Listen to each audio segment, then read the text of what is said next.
30.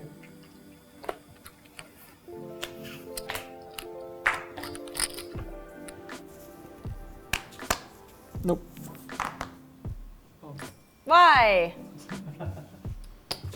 Nah. Way to go. I had one of those. You played that great. You've done well. Not fair. Just a bunch of nits. Where was that action on the last hand, you know? Seemed like it was a bad shuffle. Kings were in there, kings there.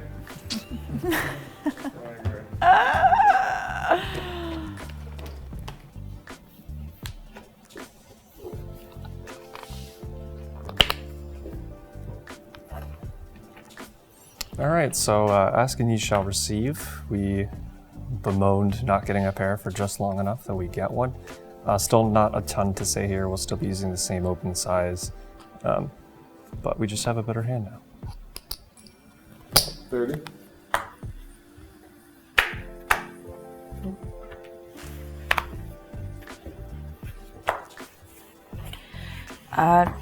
Minimum I'm going to defend here. Could make an argument for 3-betting, but for game flow reasons, people have been 3-betting Matt a lot, and I feel like he might not be in the mood to fold, so I'm going to just go.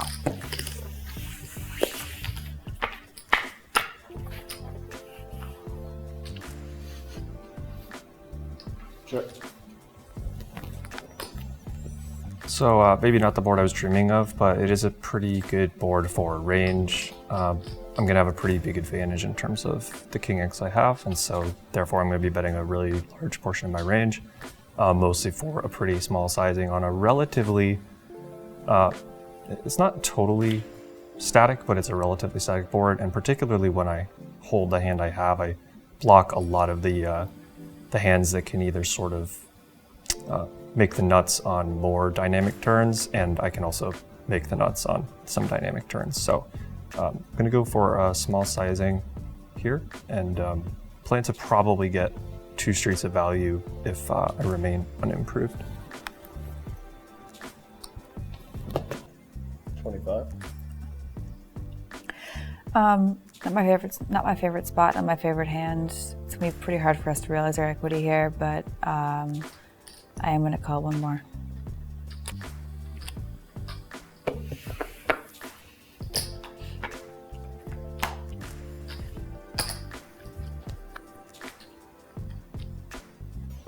So this is one of those cards that really doesn't change the board at all.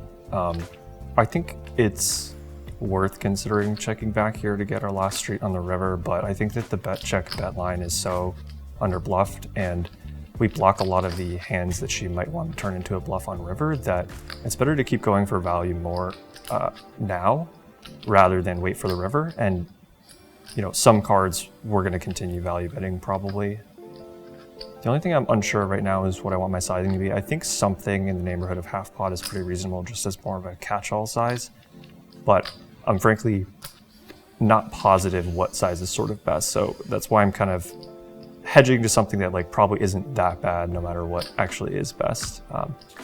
So looks like there's around 110 in the pot. I wasn't keeping track that well, so I'm just going to go for a pretty in-between size of 50.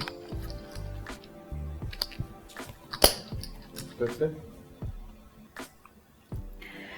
Interesting spot here. When I was in the tank there, I kind of talked myself into maybe calling again because I obviously unblock all the natural bluffs, and I think it's a spot where people are going to bluff a lot. I think I am going to call one more time and reevaluate on the river.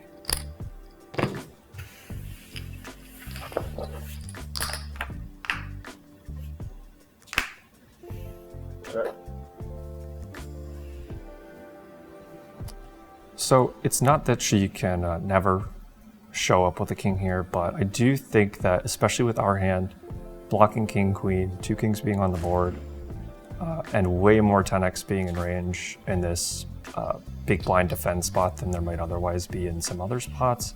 I do like going for 3 here, and we can probably start to size up a little bit. I don't think we want to like overbet. I think we sort of put ourselves in a very weird spot there where we might kind of accidentally isolate ourselves against better hands. But going somewhere around like 2/3, 75%, 80% of the pot, I think is good here. There's a little over 100. We put in 100 on turn. So I'm going to go for a size of 150 here to try to get called by a 10. 150. And again here, interesting. I mean, I'm pretty bottom of range here, and it's a pretty big brick, and I think that in general people tend to give up in this spot a lot, just realizing that it's a kind of a bad card to bluff on. However, I mean, my hand just isn't good enough. I mean, I think Matt's definitely capable, and I'd love to flick it in here, but I just have better hands. I don't know. Talking myself into it because I'm blocking ace king and I'm blocking all the bluffs. But I mean, really, when he chooses his sizing, he's really telling me he's got like king queen plus. I don't know that he chooses his sizing with a 10.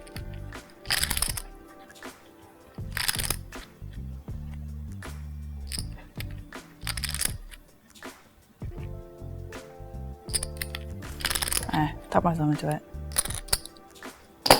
Call. That's it. Kings are hot, man. You got queen. I finally asked for him and I got him. Ask and you shall receive. That's literally what I started the hand with. He's a king?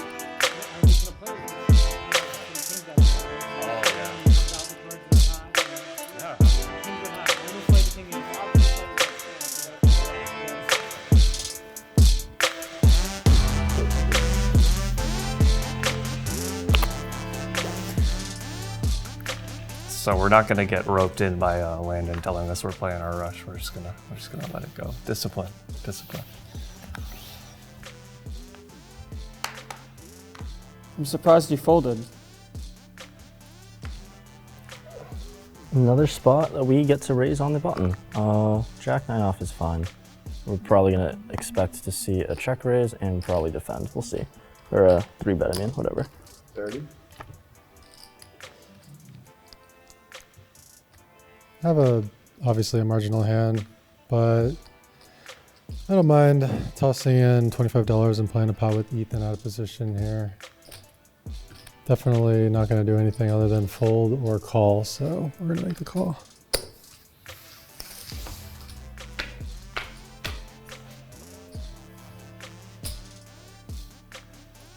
On these monotone boards, these are definitely candidates for donk leading out. I'd for the most part like to check range, but on this particular board texture, having a piece and wanting to deny equity from overcards and possible clubs in his hand.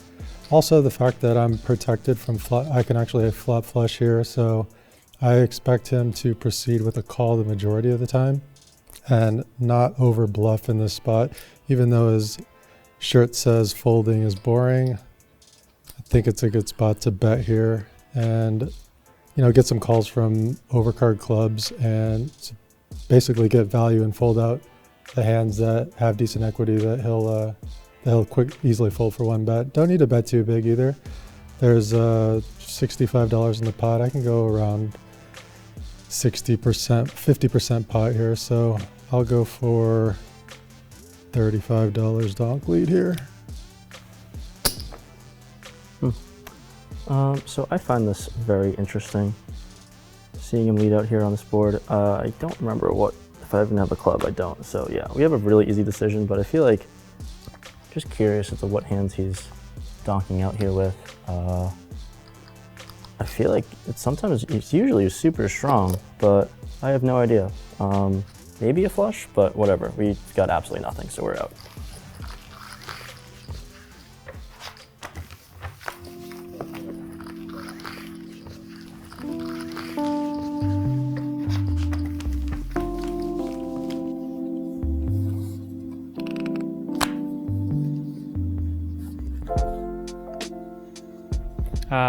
Just gonna be opening all pairs here in this lineup under the gun. So.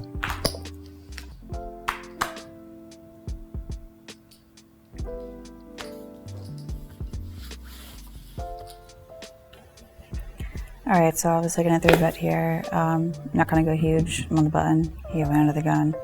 Just gonna make it standard 3x. 100. I want to pause here because I do have Broadway cards in my hand and potential for a 4-bet bluff spot with Trevor probably being the player opening the widest from under the gun. And Marle definitely could be capitalizing on her image. Last time she raised, she had kings, showed it. Definitely could be a good spot, especially with my perceived tight range. So we're gonna go ahead and do it with these blockers. Make it around $425. 425.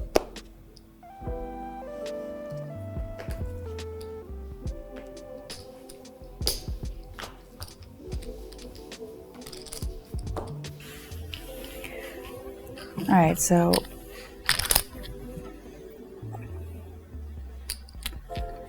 I go either way here. Kings needs protection. I don't really like to have too much of a 5-bet range in general, but I'm a little bit shorter.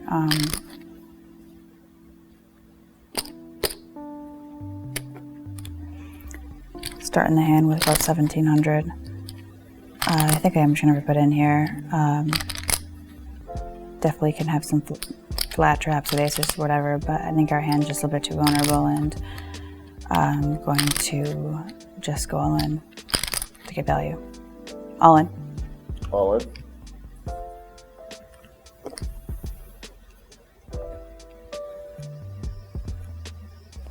That's my heart rate. Nice hand. There were so many times where I was in a spot, I have my default and I know what I'm going to do, but I'm going to talk it out because this is poker out loud, obviously. And there was this one particular spot with Marle where I was just going to fold. It was like a raise, and then Marle re-raised on the button, and I was going to fold, but then I started talking it out and I'm like, well, maybe this is a spot where I could go for a 4-bet bluff. And it was weird because I literally just talked myself into bluffing when I would have not normally bluffed.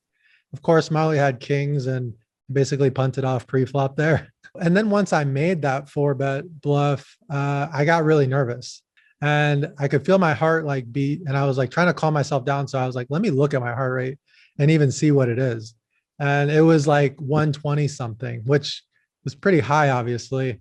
I would say in normal circumstances, my heart rate, my breathing is more under control. But when you add in the factor that you're on camera, the lights are in your face, you're making a bold move, and you know that everyone is going to see it, then it adds another level of trying to stay calm. It caused me to like self-reflect and be like, wow, I'm actually really nervous right now. I wonder how nervous I am. So that's when I went, because we're nerds, we're stats guys at the core. So I wanted to see how nervous I was and quantify it.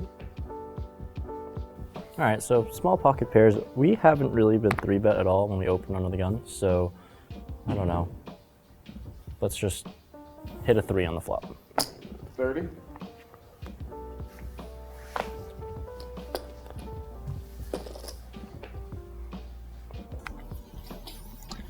All right, so we're not gonna be 3-betting a super wide range first under the gun, but this hand is going to fit into that category.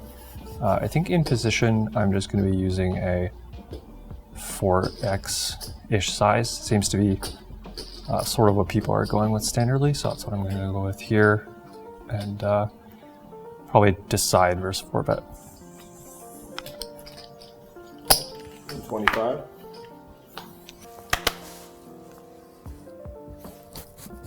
Okay. Versus under the gun open and a button 3-bet.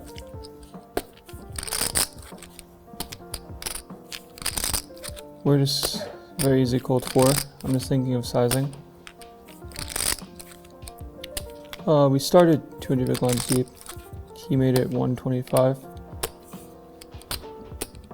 I'm not raising very much in this spot, so I want to be pretty polar. So I'm gonna go. I'm gonna go a little bit more than 3x. Normally in spots we want to cold 4.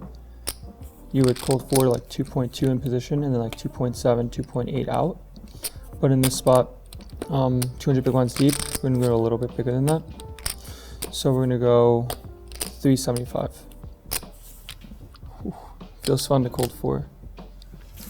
375. Well, the moment I say that we haven't been 3-bet when we raise under the gun, we see a little 4-bet too, so we're out. So this is the kind of spot where with an under the gun open and a button 3-bet, I don't think Landon is going to start to deviate too far from like a pretty standard construction, which means that ace queen offsuit, even though it is a good hand, is not doing so amazing against his range. But with the sizing that he's made it and with the stack depth we have behind, I think this is going to be a pretty standard just call and continue. Or it's going to get dicey on some boards, but I don't think we can just be folding a hand this high up in our range, even though we're going to not win this hand super often, and we'll probably struggle to really get stacks in when we're, you know, way ahead on certain boards. But I still think that this is going to be a good spot to call and not just give up.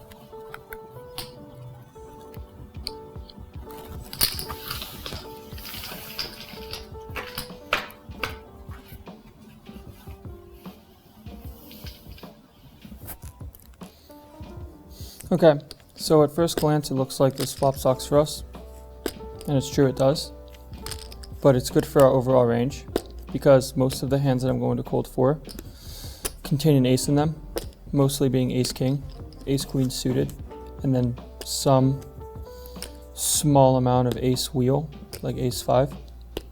So in this spot, we're just going to bet our range for a very small size and put a lot of pressure on his pairs smaller than an ace.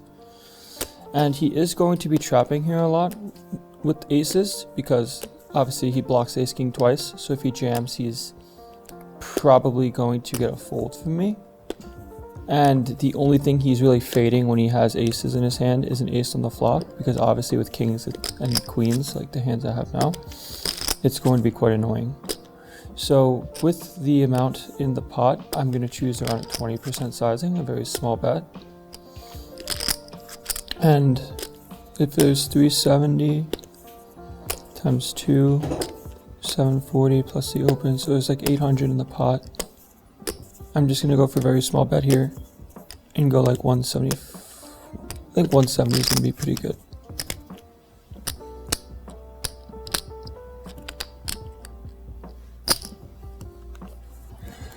So this is one of those boards where we do improve, obviously, and we're going to have to continue. It's very unlikely that on pretty much any run out we'll be able to get away with a hand this high up in range. But it is a spot where he's choosing a really small size, especially. We're definitely never considering folding. Even versus the size, I don't think we're allowed to have any raises. It's just, he just has such a range advantage having all ace king when I have, you know, between some and none, and where he also has aces in range as well. So I'm just going to be calling down here, and it's very unlikely I will find a fold on any street. But you know, in a 4-bet pot, ranges are just narrowing so substantially that even on like bad looking turns and rivers, we may still have to call down. But like maybe on a club turn, club river, there are some spots where we would find a fold. But for right now, definitely going to be just calling and seeing what the turn brings.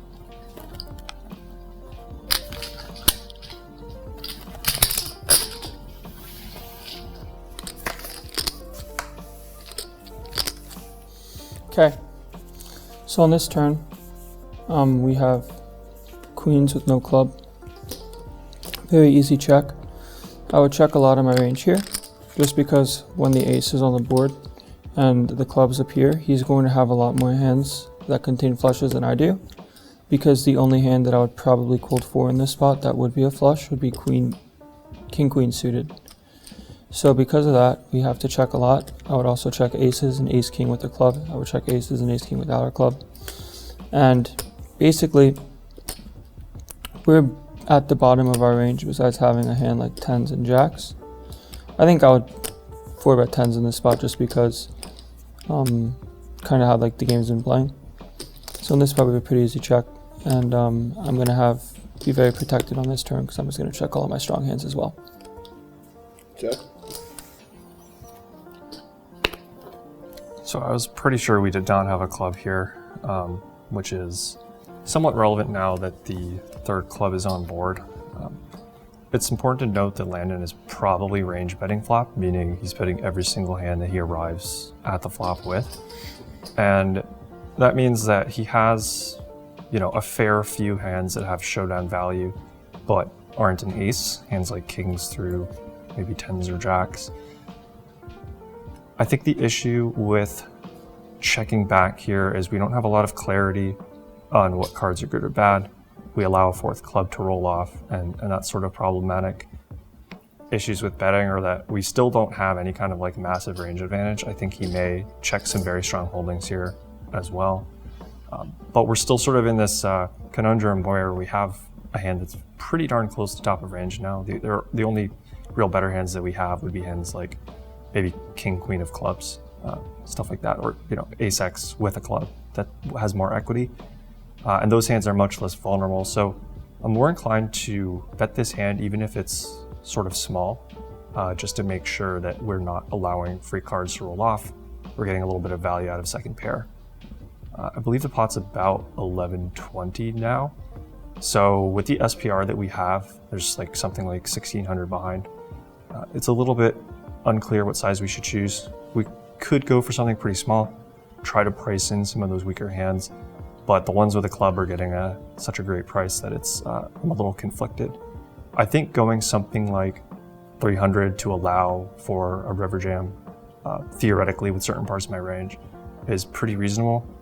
But I might like going just a little bit bigger to not give such a great price to some of the hands in his range. So I think I'm going to pick a size of more like 375 and go from there.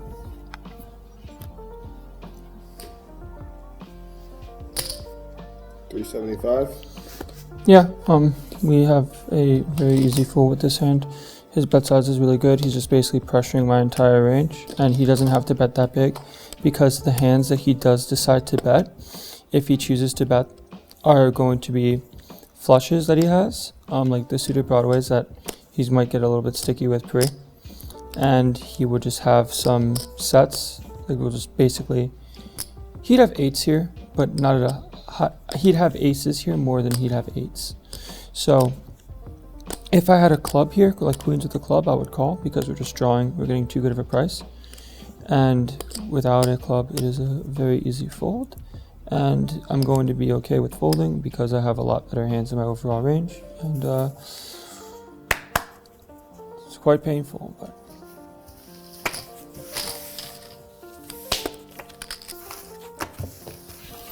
Easy. Ace two. Easy. What? 3 aces? No. Getting ace. What? I had queens. Queens, no club. Unlucky for me. So I think the hand with ace queen off against Landon is kind of funny because it's a spot where I think on paper a lot of players playing in sort of softer live dynamics are really going to be facing a pretty tight range anytime somebody is 4-betting them, or especially cold 4-betting them. And so, on paper in that sort of dynamic, I think ace queen offsuit looks like it just kind of shrivels up. Like, what are you even doing in there? You could just fold. But against somebody like Landon, who understands some of like the range dynamics involved here, and who's going to be playing much closer to sort of like the way a computer would play in terms of the ranges involved, ace queen offsuit is not like a fun spot to be in there, but it's also not a hand that is functionally terrible against his 4-betting range. And so what ends up happening is like these hands that are pretty much the bottom of what I would continue against a 4-bet are they're in a tough spot. Like if I don't connect with a flop, but they'll connect pretty non-zero, and they're also sort of protected by some of the other hands in my range that will be a lot stronger. There's also the fact that Landon is not going to be value oriented only in that spot. So he's actually going to have some weaker ace-x hands that are effectively kind of bluffs and just sort of blockers to hands like the hand that I exactly have. But even when we sort of like block each other having those, these confrontations do come up where like one guy has ace-5 suited, one guy has ace-queen. And yeah, I probably never get to stack him with a hand like ace-queen off, but it's still a hand that has enough value to call, especially being able to be in position every additional street the rest of the way.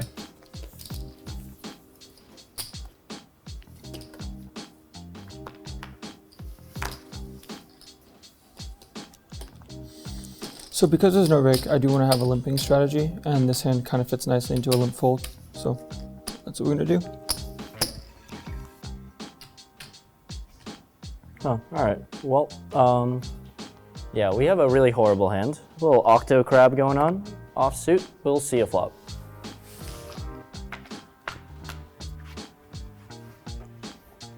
So in this spot, we're going to be V-pipping all of our aces in our limp strat, and he's checking back, which means he's less likely to have a strong hand because he just has 100% of hands possible in range. So we don't have to bet very big here. We just have to bet one big blind, and he's going to fold a good bit just because he has a lot of nothing. I'd bet most of our range here for one big blind as well. Basically all of it. Okay. Well, I don't know how we stumbled upon this, but here we are. Him betting half pot isn't, I don't know how to think, I don't know what to think of it. Part of me wants to slow play this, but 10 is just way too small. If I were to raise, then kind of playing a hand a little face up here, but I feel like if we're just gonna luck box our way into flopping trips here, we kind of have to put some more money in there. The issue is that I just don't see too many ace highs in his range from limping in the small blind.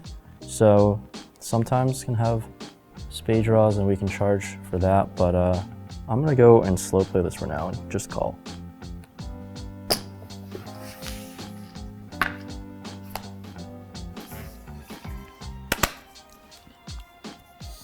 Okay, in this spot, we have a hand that has no showdown value, and we have a hand that can bluff on river, but we're not really drawing to anything particularly great, and I'm just going to sort of live with a hand like this in this spot. Basically, I'm going to have so many hands in my range that I bet one big blind with that I don't even have to stretch by any means of the imagination to try to find bluffs. So because of that, I don't have to start taking some like relatively ambitious hands and turning them into bluffs because I just have enough already. So we're just going to check fold and then bluff rivers depending on what they are. Well, who knew the octo crab can be a premium here?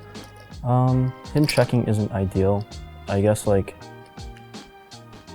it's just like this pot's just too small, and if I were to bet, there's just not a whole lot I get called by that's going to be slowing down here. Like I said, I don't think there's too many ace X's here, and the only thing I can target is maybe a flush draw. So we just have to build a pot, and I'm just kind of praying and hoping he has something that can connect and maybe call. So maybe we can hope he's on a flush draw and see a river, see a spade on the river here. So pot's got like 10, 10, 40 in there, so we'll just go 25.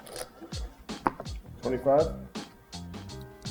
Yeah, so while it might seem kind of cool to be blocking hands like 8-6 off and 9-8 off, it's just not really that important when he checks back his entire range and just easily has trips here, and as well as some weak ace-x that he doesn't want to raise himself.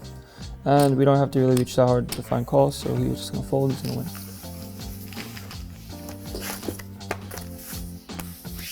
Is that a pair? Did you have a pair? What? Did you have a pair? I had a boat. Oh! Yeah, yeah, That's good. So yes, was you had a many good pairs. yeah, I had 9 high. yeah. I was hoping you'd have something, but I didn't. yeah.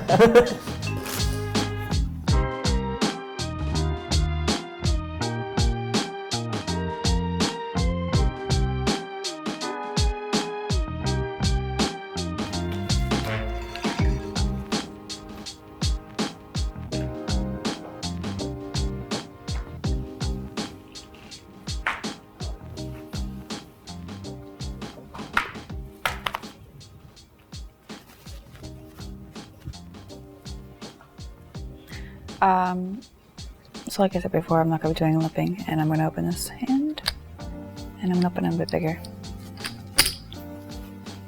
40. Oh, definitely have a really good hand here, blind versus blind.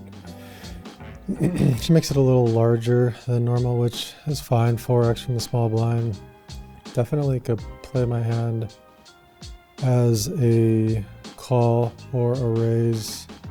Just depends on how loose I think she is. I think that given that this is like the third time that she's came to her small blind and I've been in the big blind, and it's the first time she's actually put some money in the pot, I'm gonna go ahead and just call after the last King's debacle. Definitely a mix here.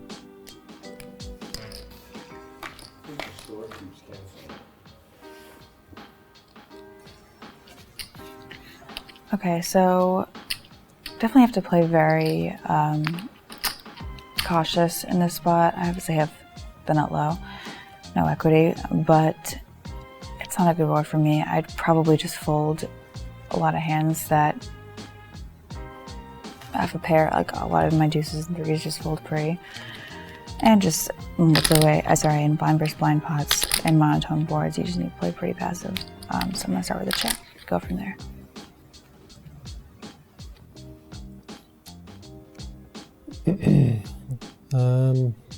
Definitely a spot where I can have the best hand and actually get a little bit of value if she holds a diamond in her hand that's higher than the 10, obviously. I can obviously check back as well and just go to showdown and play the passive route. I think I'm gonna check this flop and perhaps see what happens on the turn. Maybe I can bet the turn depending on how she plays it.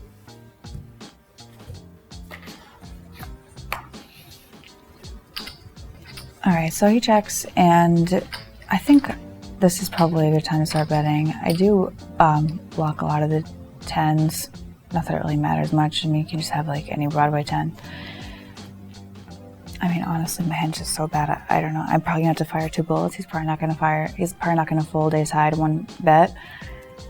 And I really just hate putting money in here with such a bad hand. Although I am stone bottom. I think I am gonna reluctantly just give up because I'm gonna have to fire 2. So I'm gonna check. Likely gonna be ahead here.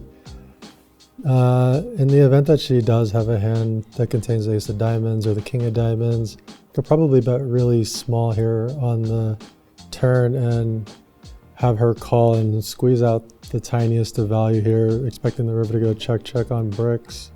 So I think I'll do that here, bet the turn for a really small sizing, freezing the action on the river, likely going check on river bricks. Obviously I can improve to an ace or a jack that's not a diamond on the river and bet 2 streets now, but tentative plan is 1 street for a really small sizing here on the turn.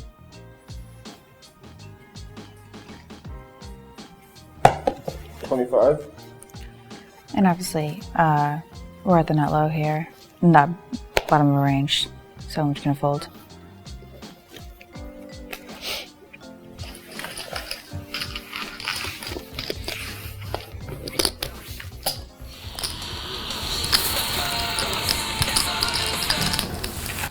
No wonder he's 4-betting you listening to that. Did you hear that?